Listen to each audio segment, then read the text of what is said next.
미국산 쇠고기 수입과 관련해 야권이 내각 총사퇴와 대통령과의 긴급 회담을 요구했습니다. 여권은 새 신책 마련에 고심하고 있습니다. 이명박 대통령이 중국 스촨성을 방문해 대지진 이재민들을 위로하고 적극 협력 의사를 밝혔습니다. 이 대통령은 오늘 밤 늦게 귀국합니다. 오늘 밤에 이어 내일도 대규모 촛불 집회가 예고돼 있어 긴장이 고조되고 있습니다. 아기 엄마와 예비군 등 각계각층 시민들이 참여하는 집회를 근접 취재했습니다. 광우병 검역 대책으로 정부가 내세운 소내장 조직 검사가 실효성이 없다는 지적이 나왔습니다.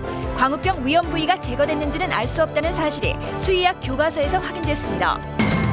올해 누적된 경상수지 적자는 67억 8천만 달러로 외환 위기 후 최대 폭을 기록했습니다. 내수까지 위축되면서 경제에 빨간불이 켜졌습니다. 올 들어 자영업자의 일자리가 50만 개 이상 줄어든 것으로 드러났습니다. 위기의 자영업자를 집중 보도합니다. 미국과 캐나다로 외유성 연수를 떠나려던 전국 지자체 부단체장 11명이 취재가 시작되자 7명은 출국을 포기했습니다. 신분을 숨기거나 취재를 피해 달아나는 모습 현장 취재했습니다.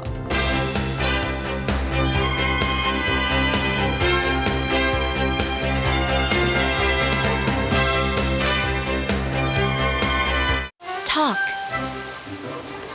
play, love.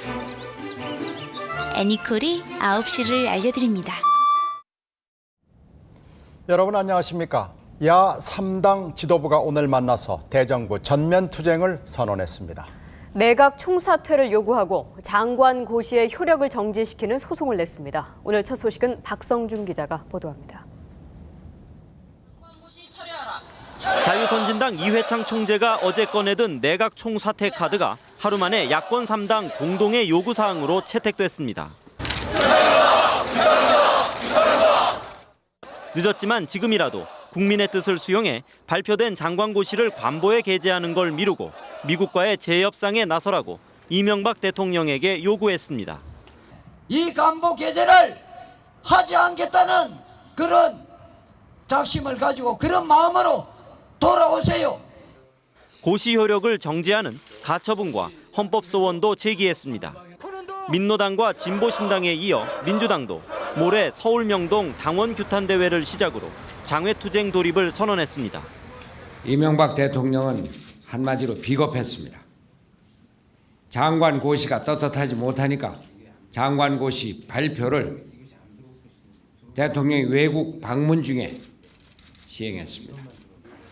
선진당 이회창 총재는 검역 주권을 포기한 이명박 정부는 더 이상 보수 정권으로 보기 어렵다면서 재협상 관철 때까지 강도 높은 대정부 투쟁을 다짐했습니다. 기대를 완전히 뒤집고 고시를 강행을 했습니다. 지금 커다란 국민적 저항이 일어나고 있습니다. 야3당은 또 이명박 대통령과 3당 대표들 간의 회담을 제안하는 한편 고시를 철회하지 않는 한 18대 국회 운영에 응하지 않기로 하는 등 모든 정치적 수단을 강구하겠다고 밝혔습니다. 전국이 급속히 얼어붙으면서 여야 지도부의 회동 계획은 줄줄이 취소되는 등 정치 상황은 어느 한쪽의 굴복이 아니면 되돌릴 수 없는 상황으로 치닫고 있습니다. MBC 뉴스 박성준입니다. 고민이 깊어진 한나라당은 주초에 쇄신책을 청와대에 내기로 했습니다. 청와대는 비상근무에 들어가 있지만 대통령의 생각을 알 수는 없습니다. 이동혜 기자입니다. 충분한 대책이 마련됐다며 쇠고기 수입 고시를 용인했던 한나라당 지도부는 엄청난 반발이 일자 일단 유감을 표명했습니다. 지금 쇠고기 사태가 이렇게 전개되는 것은 참 가슴 아픈 일입니다. 한나라당은 다음 주 월요일 18대 국회 첫 의원총회를 열어 민심 수습책을 마련해 청와대에 수용을 요구하기로 했습니다. 홍준표 원내대표는 오늘 장관이 수습할 수 있도록 지켜보자던 것과는 상황이 바뀌었다고 말해 장관 경질을 건의할 뜻을 내비쳤습니다. 최근 인터넷을 통해 한나라당 심판론이 확산되면서 국민의 관심 밖에서 낙승이 예상되던 6월 4일 재보궐선거에 빨간불이 켜지자 긴장하고 있습니다. 당내에선 대통령 취임 100일과 재보선 선거가 이어지는 다음 주를 넘기면 상황 수습이 어렵다고 보는 소장파의 목소리가 분출하고 있습니다. 대통령께서 국정을 쇄신하려면 무소신 내각, 강부자 내각을 소신 내각, 그리고 서민 내각으로 바꾸셔야 될 것 같습니다. 국민들의 민심에 무감각하고 무능력하다는 것을 넘어서서 책임지지 않는 뻔뻔함으로 다가갈 수가 있거든요. 여권의 한 핵심 관계자는 이런 한나라당의 기류를 반영해 청와대가 인적 쇄신에 대비하고 있다면서 하지만 이를 대통령이 수용할지는 미지수라고 했습니다. 이명박 대통령은 오늘 밤 귀국 직후 긴박하게 돌아가는 국내 정치 상황을 보고받고 대책을 제시할 걸로 보여 이번 주말에 전국 흐름에 변화가 이뤄질지 주목됩니다. MBC 뉴스 이동혜입니다. 촛불 집회와 시위는 오늘 또 계속되고 있습니다. 서울광장 나가 있는 취재기자 연결하겠습니다. 이지선 기자. 시내 한가운데서 전해주시죠. 이명박이 짙은 황사 때문에 공기는 탁하지만 시민들은 마스크를 쓴 채 오늘도 촛불을 들었습니다. 경찰 추산으로 5천 명이 넘는 시민들은 잠시 뒤 거리 행진에 나설 예정입니다. 참가자들은 국민의 동의 없이 이루어진 정부 고시는 받아들일 수 없다며 당장 철회하라고 목소리를 높였습니다. 또 협상을 주도했던 정운천 농림수산식품부 장관을 해임해야 한다고 주장했습니다. 촛불 시위가 있다는 한 오늘도 오고 내일도 오고 모레도 오고 끝날 때까지 오겠습니다. 인천과 부산 등 전국 10여 개 도시에서도 동시다발적으로 촛불 집회가 진행되고 있습니다. 광우병 국민대책회의는 주말인 내일 10만 명이 모이는 대규모 집회를 갖겠다고 밝혔습니다. 서울 대학로 마로니에 공원에 모여 서울광장까지 행진을 벌인 뒤 촛불 집회에 합류할 계획입니다. 광우병 국민대책회의는 앞으로도 매일 촛불 집회를 열기로 했으며 특히 다음 달 3일과 5일, 10일을 집중의 날로 정하고 전국 규모의 집회를 열기로 했습니다. 지금까지 서울광장에서 MBC 뉴스 이지선입니다. 이번 시위는 게릴라성, 아메바성으로 지휘부도 계획도 없어 보입니다. 유모차 끌고 온 엄마로부터 예비군까지 희한한 조합으로 된 시위대가 시내에 나와 있습니다. 조윤정 기자입니다. 집회를 마친 시민들이 물결을 이루며 거리로 쏟아져 나옵니다. 이번 주 초에는 스피커를 단 승합차가 시위대를 이끌었습니다. 참가자들은 그러나 요구대로 움직이지 않고 경찰과 맞닥뜨리면 도로에 앉아 시위를 계속하는 사람이 있는가 하면 청계광장으로 옮겨가는 이도 있습니다. 일반 시민들의 교통 불편을 좀 우리 몰랐죠. 인도 쪽으로 함께 지켜하자. 현장 상황에 따라 즉흥적으로 움직이는 겁니다. 아무도 어디로 오십시오 하고 하는 사람도 없이 저희는 그냥 앞에 가는 사람들 따라서 오다 보니까 여기까지 삥 돌아서 오게 된 건데. 또 갈수록 다양한 계층이 참여하고 있습니다. 주부들은 인터넷 동호회를 통해 모여 유모차에 아기들을 태우고 나왔습니다. 만삭의 몸으로 아이를 데리고 나온 세댁도 있습니다. 저희가 하는 게 무슨 배우 세력이 있고 주도하는 단체가 그런 구심점이 있어서 하는 게 아니어서. 예비군 훈련을 받는 청년들은 예비군복을 그대로 입고 나와 보호자로 자처했습니다. 시위대의 가장 앞과 뒤에 일렬로 팔짱을 끼고 서서 혹시나 모를 충돌에 대비합니다. 군청들하기 위해서는 아니라 시민들의 노약자를 보호하기 위해서 이렇게 뜻을 맞춰서 나온 겁니다. 의사와 간호사 등으로 구성된 의료봉사단도 꾸려졌습니다. 부상자가 발생하면 119가 도착하기 전에 달려가 응급조치를 합니다. 어떤 단체나 이런 건 아니고요.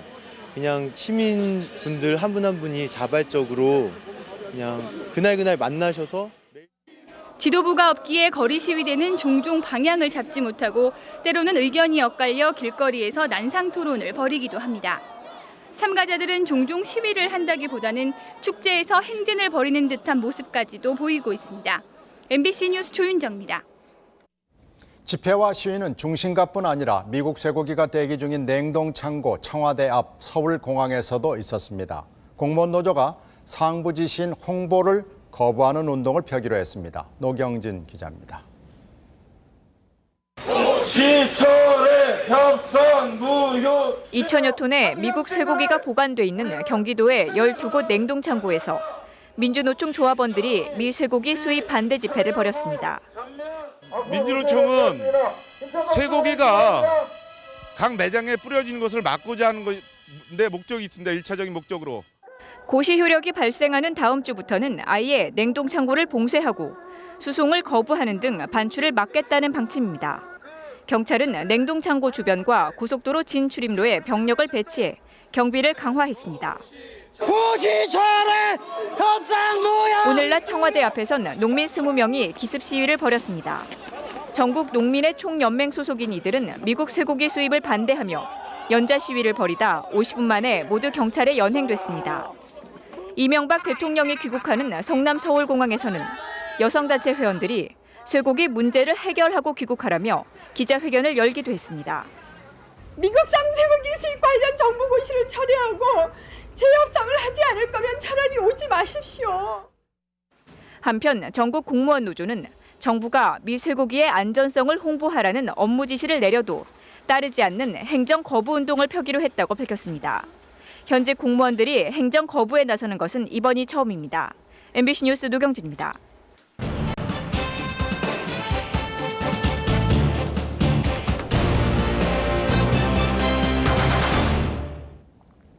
광우병 위험 물질이 모여 있는 소장의 끝을 잘라내고 이를 확인하기 위해서 조직 검사를 할 테니 안심하라. 이게 정부의 설명이었습니다. 그런데 수의학 교과서를 보니까 이 설명과 검사가 그런 게 아니었습니다. 정부도 물론 잘 알고 있었습니다. 권혜진 기자가 물어봤더니 어떻게 알았느냐고 벌떡 일어났습니다. 수입이 재개되면 1년에 10,000톤 이상 들어올 것으로 보이는 소 내장. 문제는 SRM, 광우병 위험 물질인 소장 끝 2m가 제대로 제거됐는지가 관건입니다. 내장은 우리 국민들의 식습관상 좀 여러 가지로 불안해하는 부위이기 때문에 조직 검사를 실시하도록 강화했다는 점을 다시 한번 강조해서 설명을 드립니다. 정부가 말하는 조직 검사 검역 대책은 이렇습니다. 소의 소장 끝 부분에는 파이어스 패치, 즉 림프 소절이 있는데 여기에 광우병 위험 물질이 집중된다는 겁니다. 따라서 소장의 조직을 현미경으로 봐서 이 파이어스 패치가 있으면 광우병 위험 물질이 제대로 제거 안 된 곱창이기 때문에 미국에 반송 조치하겠다는 계획입니다. 그렇다면 정부 말대로 조직 검사를 하면 안전한 곱창을 먹을 수 있을까? 정부가 주장하는 조직 검사론, 광우병 위험 물질이 제대로 제거됐는지를 알 수 없다는 사실이 바로 수의학 교과서에 있습니다. 파이어스 패치, 즉 림프 소절은 소와 같은 포유동물에선 소장 끝 부분만이 아니라 소장의 모든 부위에서 나타난다고 돼 있습니다. 교과서에서도 우리 설명하고 있지만 동물의 경우는 소장의 각 세 부위를 현미경적으로 명확하게 구분하기가 어렵다라고 돼 있습니다. 다시 말해 정부의 조직 검사론, 광우병 위험 부위가 제대로 제거됐는지를 알 수 없다는 겁니다. 정부도 이런 사실을 알고 있는지 쇠고기 검역을 책임지고 있는 수의고와 검역원을 찾아가 봤습니다. 무리림프 소절은 포유동물의 경우에는 소장 전체에 걸쳐서 나타나고 있지 않습니까? 잠깐만요. 제가 지금 이거 지금 방송을 하시는데 그 나중에 어디다 지금 하려고 하시는 거죠? 결국 검역 책임자도 수의학 교과서 내용을 인정했습니다. 일부 공장 말단부에서 나타나는 걸로 저희가 확인되고 있습니다. 조직 검사를 해서 문제의 파이어스 패치를 찾아내면 미국에 반송 조치할 수 있는지도 물어봤습니다. 미국이 그러면 인정을 만약에 안 하면 어떻게 됩니까? 잠깐 그거는 나중에 알겠습니다. 조직 검사에서 파이어스 패치가 나와도 이게 광우병 위험 부위인지 알 수 없기 때문에 반송 조치는 사실상 불가능한 겁니다. 회장 말고 다른 소장 나머지 부위에서도 파이어스 패치가 나타날 수가 있기 때문에 정상적으로 그게 나타났다고 해서 회장이다라고 클레임을 걸 수가 없습니다. 정부는 이렇게 조직 검사로는 광우병 위험 물질이 제거됐는지 확인할 수 없다는 사실을 알고 있었습니다. 이런데도 어제 고시 발표에서는 확실한 검역 대책인 양 국민을 상대로 발표했습니다. MBC 뉴스 권희진입니다. 들으신 대로 이 도움 안 되는 조직 검사를 위해서 정부는 비싼 장비를 사들이기로 했습니다. 정부가 약속한 검역과 원산지 단속을 위해서는 엄청난 인력, 장비, 시설, 예산이 들어갑니다. 백승우 기자는 이 약속을 지키는 건 거의 불가능하다고 봅니다. 정부는 미국산 곱창의 조직 검사를 해야 한다며 이미 현미경 2개를 외국에 주문했습니다. 전용으로 현미경 하나 있어야지. 수세대 6천만 정도 좀 써야 되죠. 그렇지만 조직 검사가 무용지물이라면 6천만 원은 그냥 낭비한 꼴이 됩니다. 이번 검역 대책의 또 하나의 핵심은 검사 비율을 1%에서 3%로 높이는 겁니다. 앞으로 미국산 쇠고기가 수입 금지 직전인 2003년과 비슷한 수준인 1,000만 상자 정도가 들어온다면 검역 물량은 3배가 늘어난 30만 상자나 된다는 뜻입니다. 하지만 검역관 숫자는 당시와 비슷해 급증한 검역 물량을 제대로 검사할 수 있을지 장담할 수 없습니다. 이달 말부터 110만 곳을 단속해야 하는 원산지 관리도 인력난이 심각합니다. 단속에 나설 농산물 품질관리원의 전체 인원 1,400명 가운데 무려 70%인 1,000명이 원산지 단속에 동원될 예정입니다. 단속의 실효성도 문제지만 기존의 업무는 완전히 마비 상태가 될 것이 뻔합니다. 기존의 업무에 다소 몇 개월간은 영향이 있을 수가 있습니다. 그건 사실이고요. 최근 설문조사 결과 담당 공무원들도 이런 이유로 원산지 단속은 96%, 검역 강화는 94%가 대책의 실효성을 의심했습니다. 하지만 장관은 있는 사람도 내보내는 마당에 사람을 더 뽑기는 힘들다는 입장입니다. MBC 뉴스 백승우입니다. 정부가 생계형 경유차 운전자들을 위한 고유가 대책을 준비 중입니다. 유류세를 낮추고 보조금을 주는 방법들이 검토되고 있습니다. 강명일 기자가 전합니다.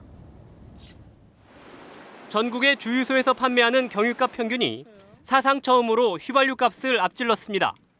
오늘 현재 주유소 평균 경유값은 리터당 1,892.17원으로 휘발유보다 3.79원이 비쌌습니다. 청와대 고위 관계자는 생계형 경유 소비자들이 휘발유 값의 85% 정도로 경유를 쓸 수 있도록 여러 방안을 검토 중이라고 말했습니다. 강만수 재정부 장관과 임태희 한나라당 정책위의장, 청와대 고위 관계자는 어제 경유값 폭등에 대한 대책을 논의했습니다. 대중교통수단에 관한 분야라든가 혹은 이 영세형, 그러니까 어떻게 보면 생존형, 생계형 이 자영업을 하시는 분들이든가 하는 분야에 대해서는 적어도 조속한 시일 내에 대책을 마련해서 제시해야 되지 않겠느냐. 정부는 물류, 운송, 생계형 자영업자 등과 화물차 보조금을 받지 못하는 지입차주들을 우선적으로 지원할 방침입니다. 경유에 붙는 세금을 낮추는 방안도 검토되고 있습니다. 하지만 지난 3월 유류세율을 10% 낮췄지만 효과가 거의 없었던 것을 감안해 인하폭은 최소로 하고 생계형 사업자에 대한 선별적인 세금 감면이나 보조금을 확대하는 쪽에 무게를 두고 있습니다. 생계형 경유차 운전자에 대한 정부의 지원 방안은 다음 주 화요일 당정 협의를 거쳐 최종 확정될 예정입니다. MBC 뉴스 강명일입니다. 치솟는 유가는 경상수지에도 영향을 미쳐 외환 위기 이후 최대 적자를 냈습니다. 앞으로의 전망도 어둡습니다. 김수진 기자입니다. 올해 들어서 4월까지 누적된 경상수지 적자는 67억 8천만 달러에 달합니다. 외환 위기가 닥쳤던 97년 초 90억 달러의 적자를 기록한 이후 가장 큰 규모의 누적 적자입니다. 그 원유 수입이 작년 1, 4월입니다. 170억 달러에서 금년 1, 4월에 누적액이 270억 달러로 원유 수입 증가액이 약 100억 달러나 증가했습니다. 정부는 경상수지 개선을 위해 높은 환율을 유지하는 정책을 펴왔습니다. 실제로 수출은 늘었는데 전체 경상수지는 별로 나아지지 않았습니다. 기업들 배당금 지급이 4월에 집중된 탓에 외국인 투자자들에게 나간 돈이 많아 소득 수지는 19억 3천만 달러 적자를 기록했습니다. 또 높은 환율에도 해외여행이 줄지 않으면서 서비스 수지도 9억 8천만 달러 적자를 보였습니다. 수출로 열심히 벌어들였지만 번 돈은 해외로 빠져나갔다는 뜻인데 이런 현상이 5달째 이어지고 있습니다. 국가 경제의 가계부인 경상수지가 계속 적자를 기록하면 국민의 소득은 줄고 실업이 늘어날 수 있다는 뜻입니다. 또 환율 상승으로 이어져서 물가 상승을 부추기는 요인도 됩니다. 내수와 수출의 불균형이라든가 대기업과 중소기업의 불균형이라든가 이런 자영업과 또 다른 부분의 불균형이라든가 이런 좀 구조적인 그런 문제들이 많거든요. 그래서 앞으로도 고유가 등으로 경상수지가 흑자로 돌아서긴 어려워 보여 우리 경제 전망을 어둡게 하고 있습니다. MBC 뉴스 김수진입니다. 게다가 물가가 올라 소비와 투자까지 줄어 내수도 부진하기는 마찬가지입니다. 이진희 기자가 전하겠습니다. 지난달 백화점과 대형 할인점의 매출은 한 달 전에 비해 5% 정도 감소했습니다. 물가 부담이 커지면서 소비자들이 지갑을 여는데 그만큼 인색해졌다는 의미입니다. 예전에는 좀 쉽게 구매하셨다라고 하면은 요즘 한 번 더 좀 생각하시는 그런 좀 경향이 있습니다. 좀 신중하게 구매를 하는 그런 경향. 4월 전체 소비재 판매액도 한 달 전에 비해 0.2% 줄었습니다. 최근에 유가 내지 원자재 가격의 급등으로 구매력이 위축되면서 그런 것들이 어떤 소비를 둔화시키는 요인으로 작용하고 있습니다. 소비 위축에 따라 제조업체의 재고 부담도 커져 1년 전에 비해 12.3%나 늘었습니다. 투자도 부진합니다. 반도체 장비 등 기계료 투자가 줄어 1년 전에 비해 2% 감소했습니다. 이런 영향으로 현재의 경기를 보여주는 동행지수와 앞으로의 경기 전망을 말해주는 선행지수도 3개월 연속 동반 하락했습니다. 경기가 그나마 급격한 하락세를 보이지 않고 있는 것은 수출이 호조세를 이어가고 있기 때문입니다. 그러나 급격한 원자재 가격의 상승이 수출 경쟁력 악화로도 이어질 수 있다는 점이 우려스럽습니다. MBC 뉴스 이진입니다.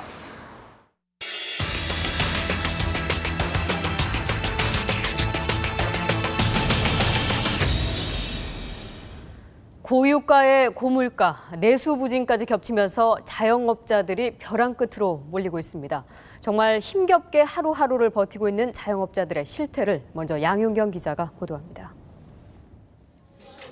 동대문에서 6년째 옷가게를 하는 장장님 씨는 요즘 새벽 장사를 접어야 하나 고민입니다. 할 일 없이 옷을 폈다 겠다 걸었다를 반복하며 1시간을 기다려도 야속한 손님은 나타나질 않습니다. 기름값이 아쉬워 새벽마다 걸어서 도매상을 돌지만 장사가 안 되니 맥이 빠집니다. 이 온당 가격이 많이 오르기 때문에 소비자 가격이 너무 많이 올라서 근데 소비자들은 만약에 우리가 10,000원에 팔면 그거를 비싸다고 생각을 해요. 근데 작년하고 올해하고는 또 다르거든요, 자체가.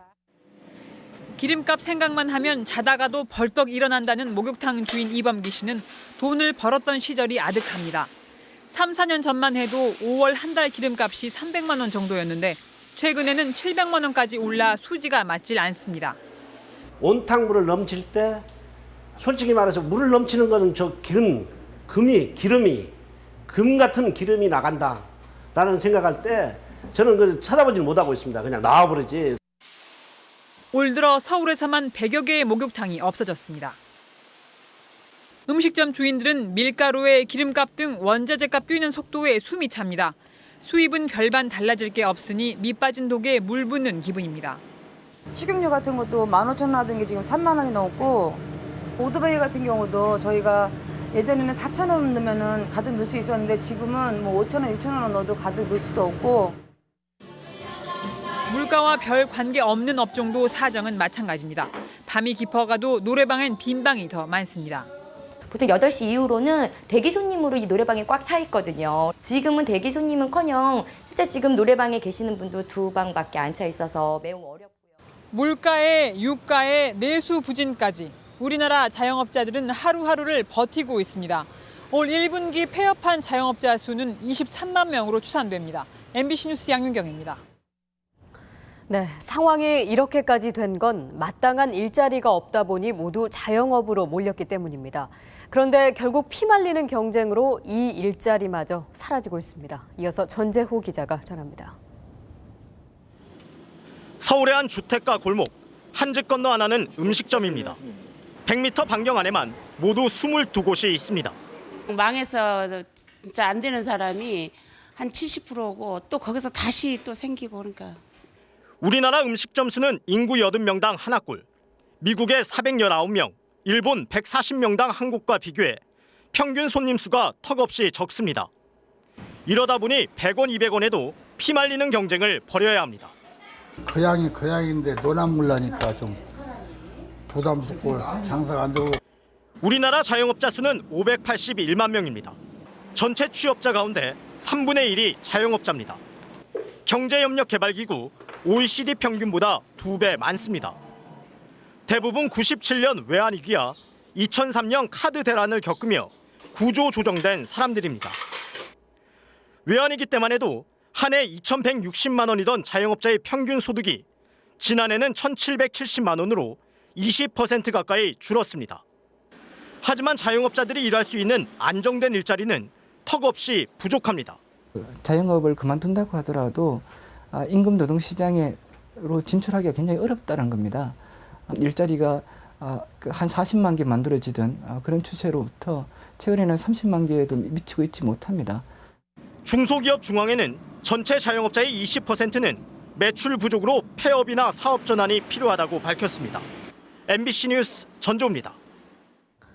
그렇다면 정부는 이런 서민들을 위해서 무엇을 하고 있을까요? 여러 대책을 내놓긴 했는데 실효성도 없고 제대로 추진도 안 되고 있습니다. 이주승 기자가 짚어봤습니다. 새 정부가 내놓은 영세 자영업자 지원책 가운데 재래시장 상품권 확대가 있습니다. 정부 기관들이 복지기금 등으로 일괄 구매해서 공무원들이 시장에서 쓰도록 유도하기 위한 겁니다. 하지만 정작 상품권을 쓰는 재래시장이 거의 없습니다. 아직까지 재래시장에서 그 상품권에 대한 그 인식이 부족한 것 같습니다. 서울 시내 시장 283곳 가운데 상품권을 쓰는 곳은 고작 12곳. 그나마 지자체가 소외계층에게 나눠주는 쿠폰 형식의 상품권으로 주로 연말에 유통되고 갈수록 사용량도 줄어들고 있습니다. 어느 쪽으로 흘러 들어왔다 나간다는 걸 알잖아요, 물꼬를. 그렇기 때문에 아는데 일반인들한테로 나간 거라든가 공무원으로 나간 거는 저는 아직은 그건 모르고 있어요. 정부 기관의 일괄 구매는 말뿐이었습니다. 영세 자영업자에게 1,000만 원씩 1조 원을 대출해주겠다는 특례 보증 사업은 서울의 경우 한 달여 만에 신청액이 30%에 이를 정도로 반응이 좋았습니다. 하지만 신용불량자는 이 혜택을 볼 수 없습니다. 신용회복 대책은 인수위 때부터 강조한 사업이지만 아직 시작도 못하고 있습니다. 지지부진한 영세 자영업자 지원 대책. 일사천리로 진행되는 대기업 중심의 기업 활성화 정책과는 큰 차이를 보이고 있습니다. 출자 총액 제한제도 폐지와 금산분리 완화는 급물살을 탔고 수입 물가 안정보다는 대기업의 수출을 위해 고환율 정책이 유지됐습니다. 친기업 정책이 경제 활성화로 이어질 때까지 영세 자영업자들은 버틸 여력이 없어 보입니다. MBC 뉴스 이주승입니다. 오늘 하늘이 내내 답답했지요. 올 들어 가장 강한 황사가 찾아왔습니다. 하늘에서 본 황사의 모습 김승환 기자가 취재했습니다. 오늘 오후 김포공항, 황사가 자욱한 활주로를 박차고 경비행기 한 대가 힘차게 날아오릅니다. 우리나라 최초의 황사 공중 관측이 시작됐습니다. 서울에서 태안까지 서해안을 따라 날면서 지상에서 3km 상공까지 미세먼지 농도를 측정하는 실험입니다. 지상 2km 상공에 도달하자 황사가 거치면서 위로는 파란 하늘과 흰 구름이 모습을 드러냈습니다. 공중 관측 결과 오늘 황사는 주로 지상 부근과 지상 1km 상공으로 집중 유입된 것으로 분석됐습니다. 차원적인 황사의 구조를 파악할 수 있는 이러한 항공 실험은 황사 예보 정확도 향상에 도움이 될 것입니다. 공중에서 바라본 한반도는 온통 흙먼지로 자욱합니다. 올 들어 발생한 가장 강한 황사에 서울과 천안의 미세먼지 농도는 1000마이크로그램을 넘었습니다. 나오기 싫고 답답하고 목이랑 이런 데 되게 꺼끌꺼끌한 것 같아서 좀 안 좋은 것 같아요. 낮에는 황사가 강원과 충청, 남부지방까지 퍼져나가 대부분 지역에 황사경보와 주의보가 발령됐습니다. 기상청은 오늘 밤에도 중부와 호남지방을 중심으로 강한 황사 현상이 계속되겠다고 예보했습니다. 황사는 내일 낮 서울 경기지방부터 거치겠고 일요일은 전국이 맑고 낮에는 더울 것으로 전망됩니다. MBC 뉴스 김승환입니다.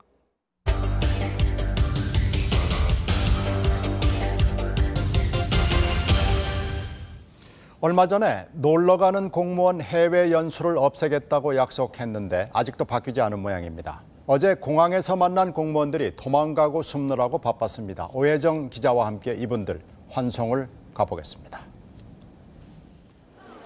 어제 저녁 인천공항 출국장. 양복을 입은 중년 남성들이 큼지막한 여행 가방을 들고 모여 있습니다. 이들은 전국 11개 지방자치단체의 부구청장과 부시장, 부군수들로 북미 연수 프로그램에 참가하기 위해 모인 겁니다. 연수 목적은 기업 투자 유치 전략을 배우고 지역 경제 활성화 방안을 모색하는 것. 탑승 준비를 끝낸 공무원들을 뒤따라가 만나봤습니다. 한 부군수는 공무원이 아니라고 잡아댑니다. 아니 공무원 아니에요. 아니시면 뭐 하시는 분이신데요? 응? 연수 간다는 걸 알고 왔다고 추궁하자 아예 화장실로 숨어버립니다. 아니 어떤 목적으로 하시는 건데요, 선생님? 아니 됐어. 아니 뭐가 됐는데요? 왜 자꾸 내한테 그래요? 취재진이 다가가자 황급히 도망가는 부시장도 있었습니다. MBC 오혜정 기자인데요. 예, 저 오늘 연수 가시는 거 어떤 목적으로 하시는지 궁금해서요. 놔주세요. 취재진을 피해 입국 대기장을 2바퀴 이상 돌던 한 부군수는 마지못해 경제를 살리기 위해 떠난다고 말합니다. 경제 활성화를 위해서 하는 거죠. 뭐 근데 세미나는 너무 없고 관광밖에 없던데요. 아, 그럼 뭐 저한테 묻지 마시라고. 공무원들의 연수 일정입니다. 30일 오전 토론토 시내를 관광하고 다음 날에는 나이아가라 폭포에서 유람선을 탑니다. 6월 1일, 2일에는 뉴욕 엠파이어 스테이트 빌딩과 그리니치 빌리지를 방문합니다. 3일 마이애미 해변의 호텔에 투숙하고 다음 날 마이애미 시내를 견학한 뒤 5일에는 스톤 마운틴을 둘러봅니다. 1인당 연수 비용은 직급에 따라 544만 원에서 많게는 993만 원. 이거는 어떤 돈으로 가시는 거예요? 그거 모르시겠어요? 모른다고 잡아떼지만 경비는 모두 지방자치단체 예산에서 나온 것으로 국민 세금입니다. 연수를 주관한 한국지방자치국제화재단은 현지 사정에 따라 관광을 포함시켰을 뿐이라고 주장합니다. 해외 연수를 가다가 보면은 공휴일을 기해가지고 그때는 이제 그 기간 방문하기가 사실 곤란하지 않습니까? 예, 그럴 때는 이제 그 시간을 이용하라고 하는. 하지만 9박 10일간의 연수 일정 중 공휴일 3일을 제외한 평일에도 대부분 관광지를 도는 걸로 돼 있습니다. 경제단체나 관공서 방문에는 10시간 30분만 할당됐을 뿐입니다. 뭐 구경도 할 수도 있고 볼 수 있는 것 아닌가요? 또 그렇다고 해서 그게 우리가 못 가야 될 그런 상황 없지 않습니까? 외유성 연수와 출장이 자꾸 문제되자 작년 11월 행정안전부는 기간별로 심사위원회를 열어 연수 목적이나 일정, 비용 등을 따져본 뒤 보내도록 했습니다. 하지만 변한 것은 거의 없습니다. 하급자, 특히 이제 국장 과장으로 그 위원회가 구성이 되다 보니까 상급자들의 여행을 제어하거나 견제하지 못하는 그러한 실효성의 의문이 있는 부분들이 있습니다. 어젯밤 캐나다 토론토행 비행기를 타려던 11명의 공무원 중 7명은 취재가 시작되자 출국을 포기하고 집으로 돌아갔습니다. 반면 서울 서대문 부구청장과 경기도 가평군 부군수, 충남 계룡시 부시장, 경북 봉화군 부군수 등 4명은 끝내 해외 연수를 떠났습니다. MBC 뉴스 오혜정입니다. 이명박 대통령은 중국 대지진 현장을 찾았습니다. 중국 국민의 마음속에 더 깊이 들어가기 위해서라고 청와대가 설명했습니다. 박재훈 기자입니다.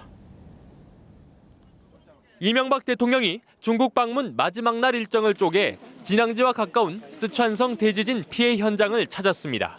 점퍼와 검은색 신발에 간판복으로 갈아입은 이 대통령은 은행 건물이 무너진 콘크리트 더미 안으로 들어가 현장 상황을 살폈습니다. 현장에서 한승수 총리에게 국제 전화를 걸어 후속 지원책 마련도 지시했고 현재 위로차 왔습니다. 잘 좀 그쪽에서 좀 챙겨주시고.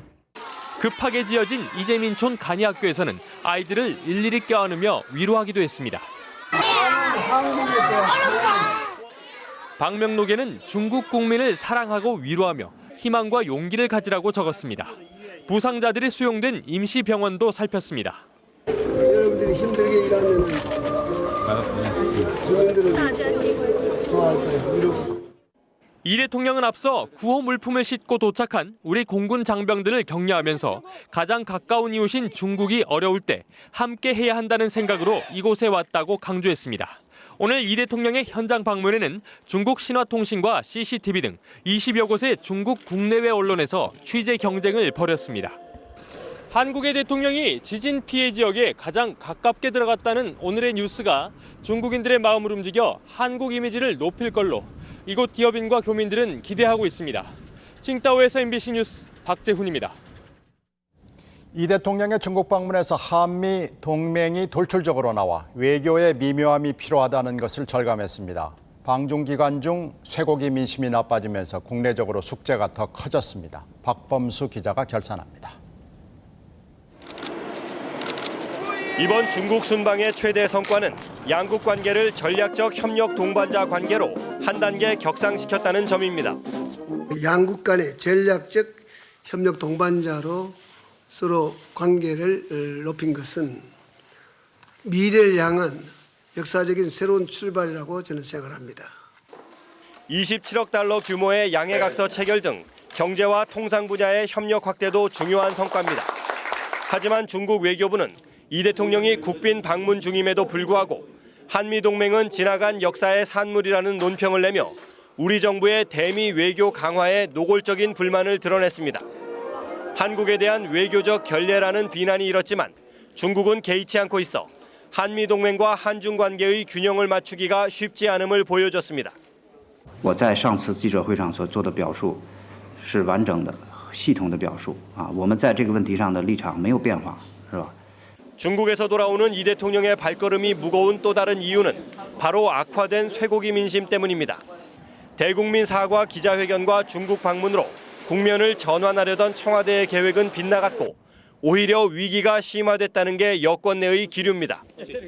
진정되지 않고 있는 쇠고기 파문에 대해 어떤 해법을 내놓느냐가 방중 이후 이 대통령의 최대 과제로 떠올랐습니다. 칭다오에서 MBC 뉴스 박범수입니다. 관세청이 주요 소비 제품의 수입 원가를 공개했습니다. 아무리 수입 사업이라고는 하지만 이해하기 어려운 바가지 요금이 있습니다. 김주만 기자입니다. 요즘 젊은 엄마들 사이에 인기가 높은 유럽산 유모차입니다. 국내 판매 가격은 149만 원. 관세청 조사 결과 이 유모차의 수입 원가는 54만 5천 원이었습니다. 15만 원에서 20만 원에 팔리는 청바지의 수입 원가는 비싸야 4만 6천 원. 백화점에서 한 개에 3, 4만 원에 팔리는 립스틱의 평균 수입 가격이 6,832원이었고 43만 원짜리 선글라스는 국내에 들어오면 76만 원입니다. 수입 가격은 원가에 세금과 운임, 보험료가 포함돼 있고 판매 가격은 여기에 업체가 영업비용과 마진을 붙인 것입니다. 한 업체가 독점을 해서 우리나라에서 비싸게 살 수밖에 없다는 건 알고 있지만 살 데가 여기밖에 없으니까 어쩔 수 없는 선택의 여지가 없어서 관세청은 오늘 90개 소비재의 가격을 공개한 데 이어 앞으로 물가에 영향을 주는 수입 제품을 골라 분기별로 가격을 공개하기로 했습니다. 수입 가격에 대한 정보를 제공함으로써 국민들의 어떤 건전한 소비 행위를 유도하고 판매 유통업자들의 가격 인상을 자제하는 그런 효과가 있을 것으로 생각이 됩니다. 수입업체들은 이에 대해 수입 원가는 영업비밀이고 광고비 등을 감안하면 실제 이익과는 많은 차이가 있다고 반발하고 있습니다. 그러나 수입가와 판매가 차이가 몇 배에 이르고 국가별 가격 차이도 심해 가격 거품 논란이 제기될 것으로 보입니다. MBC 뉴스 김주마입니다. 다음 달 초 물러나는 벨 주한미군 사령관이 최강의 공격력을 자랑하는 아파치 헬기 대대를 해외로 차출할 수도 있다는 말을 했습니다. 김현석 기자가 보도합니다. 파웰 벨 주한미군 사령관은 미군 장병의 희생을 막기 위해서라면 보유한 모든 자산을 운용하겠다고 밝혔습니다. 해외 주둔 미군을 분쟁 지역으로 유연하게 배치해 신속하게 대응한다는 미군 재배치 계획, 이른바 전략적 유연성에 있어서 주한미군도 예외가 아니라는 겁니다. We cannot allow one American to die in combat because he or she did not have the right combat equipment or support. 특히 이라크와 아프가니스탄의 경우 사막에서 최강의 공격력을 발휘하는 아파치 헬기가 턱없이 부족한 상황인 만큼 주한미군 아파치 헬기 대대에 차출 가능성을 내비친 것으로 해석됩니다. 벨 사령관은 주한미군 해외 차출의 조건으로 북한의 도발에 대한 억제력을 들었습니다. I am certain the U.S. will not deploy the capability without ensuring we can still effectively support the Korean people in deterring. 벨 사령관은 주한미군 해외 차출 문제가 다음 달 초 한미 국방장관 회담에서 논의될 것이라고 말했습니다. 벨 사령관은 또 방위비 분담금 협상과 관련해 비병력 인건비와 군수, 군사 건설 비용 등의 50%를 한국 측이 부담해달라며 분담금 인상을 거듭 요청했습니다. MBC 뉴스 김현석입니다. 여름철에는 비브리오균 때문에 회 먹기 꺼리시는 분들 많으신데요. 놋그릇 하나면 이 세균 걱정은 안 해도 될 것 같습니다. 이혜원 기자가 전합니다. 성큼 다가온 여름, 횟집들은 벌써부터 매상이 걱정입니다. 어패류에 주로 번식하는 비브리오균이 식중독이나 폐혈증을 일으키곤 하기 때문입니다. 비브리오균 때문에 어떤 피해 사례가 나오면 한 번 나오면 사실 저희는 며칠을 영업을 못 하거든요. 부담이 더 많아지거든요. 왜냐하면 이제 온도를 그만큼 낮춰줘야 되기 때문에. 그런데 이 비브리오균을 간단하게 없앨 수 있는 도구가 있습니다. 바로 놋그릇입니다. 횟감 수족관에 비브리오균을 넣고 놋그릇을 넣어봤습니다. 그 결과 48시간 만에 비브리오균이 거의 대부분 사라졌습니다. 백합 같은 조개 안의 비브리오균도 48시간이 지나자 90% 가까이 제거됐습니다.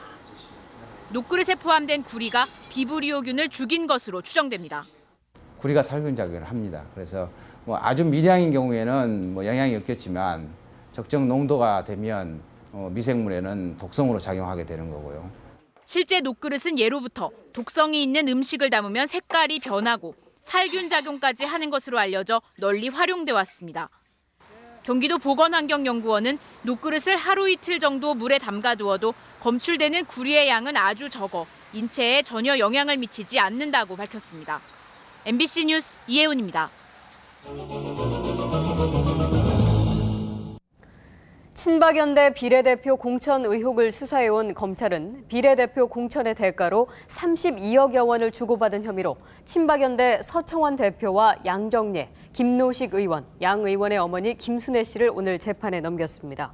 이에 따라 18대 국회가 시작된 오늘까지 재판에 넘겨진 의원은 12명으로 친박연대 3명, 통합민주당 3명, 무소속 3명, 한나라당 2명, 창조한국당 1명입니다. 경기도 화성의 중학교 학생 90여 명이 구토와 복통 등 집단 식중독 증세를 호소해 보건당국이 역학조사에 나섰습니다. 학생들은 지난 26일 학교 구내 식당에서 된장국과 김치, 어묵 고추볶음 등을 먹은 뒤 오후부터 복통과 설사 등 식중독 증세를 보인 것으로 조사됐습니다. 탤런트 최진실 씨가 혼자 키우고 있는 두 자녀의 성을 자신의 성으로 바꿔달라고 낸 신청을 법원이 받아들였습니다.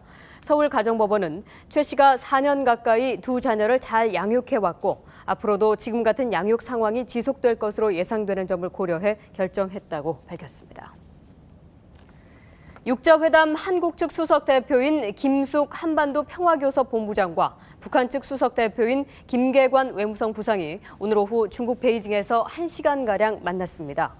새 정부 출범 이후 남북 수석 대표가 자리를 함께 한 것은 이번이 처음으로 북핵 문제와 남북 관계 등 현안에 대한 입장과 의견을 교환했을 것으로 관측됩니다. 부모 중 한 명이 외국인인 다문화 가정 아이들이 한국말이 서툴어서 학교에 잘 적응하지 못하고 있습니다. 이런 아이들을 위해서 정부가 방과 후 프로그램을 시행하고 있는데 극히 일부만 혜택을 보고 있어 보완이 필요합니다. 박선아 기자가 취재했습니다. 초등학교 1학년 명준이는 엄마가 필리핀 사람입니다. 입학한 지 석 달이 다 되어가지만 학교 생활에 적응하지 못하고 있습니다. 우리말이 서투르기 때문입니다. 말하기 듣기가 왜 싫어요? 아까부터 너무 보통이 어려웠어요.